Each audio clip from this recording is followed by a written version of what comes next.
नमस्कार। Digital learning Hindi की कक्षा में आपका स्वागत है। मैं हूं पुण्यपाल सिंह बुंदेला, शासकीय उच्चतर माध्यमिक विद्यालय क्रमांक 2 छतरपुर से। रटाएगी नहीं, सिखाएगी, भाषा कौशल में दक्ष बनाएगी हिंदी की यह कक्षा। आइए आरंभ करते हैं 10वीं कक्षा के मैं और मेरा देश पाठ का दूसरा भाग। इस पाठ का सबसे पहले आदर्श वचन। मैंने जो कुछ जीवन में अध्ययन और अनुभव में सीखा है वह यही है कि जीवन किसी कार्य की विशालता में नहीं है, उस कार्य के करने की भावना में है। बड़े से बड़ा कार्य हीन है यदि उसके पीछे अच्छी भावना नहीं है, और छोटे से छोटा कार्य भी महान है यदि उसके पीछे अच्छी भावना है। महान कमाल पाशा उन दिनों अपने देश तुर्की के राष्ट्रपति थे। राजधानी में उनकी वर्षगांठ का उत्सव समाप्त कर जब वे अपने भवन में ऊपर चले गए तो एक देहाती बूढ़ा उन्हें वर्षगांठ का उपहार भेंट करने आया। सेक्रेटरी ने कहा, अब तो समय बीत गया है। बूढ़े ने कहा, मैं 3 मील से पैदल चलकर आ रहा हूँ, इसलिए मुझे देर हो गई। राष्ट्रपति तक उसकी सूचना भेजी गई। कमाल पाशा विश्राम के वस्त्र बदल चुके थे। वे उन वस्त्रों में नीचे चले आए और उन्होंने बूढ़े का उपहार स्वीकार किया। यह उपहार मिट्टी की छोटी सी हांडिया में पाव भर शहद था, जिसे बूढ़ा स्वयं तोड़कर लाया था। कमाल पाशा ने हंडिया को स्वयं खोला और उसमें से 2 उंगलियां भरकर चाटने के बाद तीसरी उंगली में भरकर बूढ़े के मुंह में शहद दे दी। बूढ़ा निहाल हो गया। राष्ट्रपति ने कहा, दादा, आज सर्वोत्तम उपहार तुमने ही मुझे भेंट किया, क्योंकि इसमें तुम्हारे हृदय का शुद्ध प्यार है। उन्होंने आदेश दिया कि राष्ट्रपति की शाही कार में शाही सम्मान के साथ उनके दादा को गांव तक पहुंचाए। क्या यह शहद बहुत कीमती था? क्या उसमें मोती हीरे मिले हुए थे? ना, उस शहद के पीछे उसके लाने वाले की भावना थी, जिसने उसे 100 लालों का एक लाल बना दिया। हमारे देश को 2 बातों की सबसे पहले और सबसे ज़्यादा ज़रूरत है, एक शक्तिबोध और दूसरा सौंदर्य बोध। बस हम यह समझ लें कि हमारा कोई भी काम ऐसा ना हो जो देश में कमजोरी की भावना को बदल दे या कुरुचि को भावना को ही। जरा अपनी बात को और स्पष्ट कर दीजिए। यह आपकी राय है और मैं इससे बहुत खुश हूँ कि आप मुझसे यह स्पष्टता मांग रहे हैं। क्या आप चलती रेलों में, मुसाफिर खानों में, क्लबों में, चौपालों पर और मोटर बसों में कभी ऐसी चर्चा करते हैं कि हमारे देश में यह नहीं हो रहा है, वह नहीं हो रहा है और गड़बड़ है, बड़ी परेशानी है?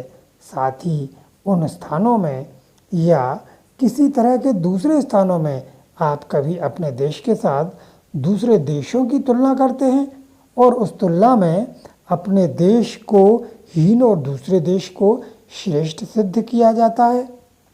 यदि इस प्रश्न का उत्तर हाँ है तो आप देश के शक्तिबोध को भयंकर चोट पहुंचा रहे हैं और आपके हाथों देश के सामूहिक मानसिक बल का ह्रास हो रहा है। सुनिए अपने शल्य की बात। यह महाबली कर्ण का सारथी था। जब भी कर्ण अपने पक्ष में विजय की घोषणा करता, हुंकार भरता, वह अर्जुन की अजेयता का एक हल्का सा उल्लेख भर कर देता। बार बार के इस उल्लेख ने कर्ण के सघन आत्मविश्वास में संदेह की तरेड़ डाल दी, जो उसके भावी पराजय के नींव रखने में सफल हो गई। अच्छा, आप इस तरह की चर्चा कभी नहीं करते, तो मैं दूसरा प्रश्न पूछता हूँ। क्या आप कभी केला खाकर छिलका रास्ते में फेंकते हैं, अपने घर का कूड़ा बाहर फेंकते हैं या मुंह से गंदे शब्दों में गंदे भाव प्रकट करते हैं, इधर की बात उधर, उधर की इधर लगाते हैं, अपना घर दफ्तर गली गंदा रखते हैं, होटलों धर्मशालाओं में या ऐसे ही दूसरे स्थानों में, झीलों में, कोनों में पीक थूकते हैं, उत्सवों मेलों रेलों और खेलों में ठेलम ठेल करते हैं। और इसी तरह किसी भी रूप में क्या सुरुचि और सौंदर्य को आपके किसी काम से ठेस लगती है? यदि आपका उत्तर हाँ है तो आपके द्वारा देश के सौंदर्य बोध को भयंकर आघात पहुंच रहा है और आपके द्वारा देश की संस्कृति को गहरी चोट पहुंच रही है। क्या कोई ऐसी कसौटी भी बनाई जा सकती है जिससे देश के नागरिकों को आधार बनाकर देश की उच्चता और हीनता को हम तौल सकें? लीजिए चलते चलते आपके इस प्रश्न का उत्तर दे ही दूं। इस उच्चता और हीनता की कसौटी है चुनाव। जिस देश के नागरिक ये समझते हैं कि चुनाव में किसे अपना मत देना चाहिए और किसे नहीं, वह देश उच्च है। जहाँ के नागरिक गलत लोगों के उत्तेजक नारों या व्यक्तियों के गलत प्रभाव में आकर मत देते हैं, वह हीन है। इसीलिए मैं कह रहा हूँ कि मेरा यानी हर एक नागरिक का यह कर्तव्य है कि वह जब भी कोई चुनाव हो ठीक मनुष्य को अपना मत दे, और मेरा अधिकार है कि मेरा मत दिए बिना कोई भी आदमी, वह संसार का सर्वश्रेष्ठ महापुरुष ही क्यों न हो, किसी अधिकार की कुर्सी पर ना बैठ सके। तो यह था आदर्श वाचन। अब इसके बाद इस पाठ के इस अंश के महत्वपूर्ण बिंदुओं को समझा देते हैं। सबसे पहले इस आरंभिक अंश को लेते हैं। इसमें स्पष्ट किया गया है कि कार्य करने के पीछे की भावना के आधार पर ही कार्य को बड़ा या छोटा माना जाता है।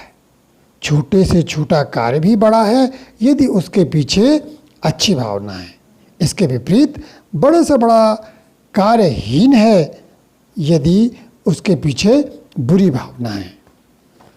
अब कमाल पाशा के उदाहरण से इसी बात को स्पष्ट किया गया है और वह समझ में भी आ गया होगा। अब नीचे चलते हैं। यहाँ पर हमारे देश को दो बातों की सबसे पहले और सबसे ज़्यादा ज़रूरत है, एक शक्तिबोध और दूसरा सौंदर्यबोध। अब आगे हम शक्तिबोध और सौंदर्यबोध क्या है इसको उदाहरण सहित समझेंगे। हम यह समझ लें कि हमारा कोई भी काम ऐसा ना हो जिससे देश में कमज़ोरी की भावना को बल दे या कुरुचि की भावना को।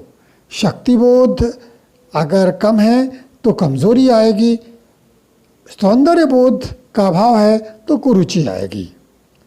अब लेखक शक्तिबोध को स्पष्ट करते हुए कहते हैं, क्या आप चलती रेलों, मुसाफिर खानों, क्लबों, चौपालों, मोटर बसों आदि में चर्चा करते समय यह कहते हैं कि हमारे देश में यह नहीं हो रहा, वह नहीं हो रहा, गड़बड़ हो रही, बड़ी परेशानी है। साथ ही इन स्थानों पर या किसी दूसरे स्थान पर अपने देश के साथ दूसरे देश की तुलना करते हैं या इस तुलना में अपने देश को दूसरे देश से छोटा समझते हैं या दूसरे देश को अपने देश से बड़ा समझते हैं। जब कोई ऐसी बात करता है तब वह देश के शक्तिबोध को चोट पहुंचाता है। अर्थात इन प्रश्नों का यदि उत्तर हाँ में है, अर्थात कोई अपने देश की परेशानियों, समस्याओं, गड़बड़ी इत्यादि का उल्लेख करता है, जैसा कि प्रायः देखने में आता है, यही नहीं दूसरे देशों से अपने देश की तुलना करता है और अपने देश को कम आंकता है, तो इससे देश के शक्तिबोध को चोट पहुंचती है और आपके हाथों देश के सामूहिक मानसिक बल का ह्रास होता है।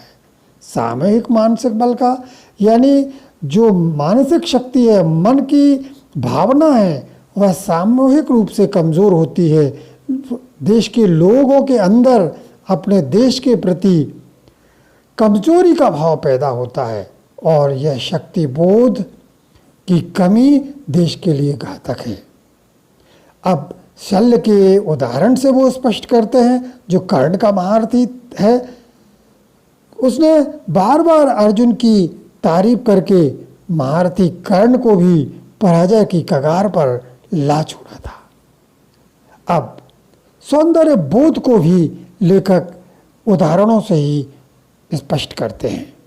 क्या आप कभी केला खाकर छिलका फेंकते हैं, घर का कूड़ा बाहर फेंकते हैं, मुंह से गंदे शब्द बोलते हैं, इधर की बात उधर, उधर की बात इधर करते हैं, घर, दफ्तर, गली, होटल, धर्मशाला में जगह जगह कोनों में थूकते हैं, उत्सव मेलों में धक्का मुक्की करते हैं?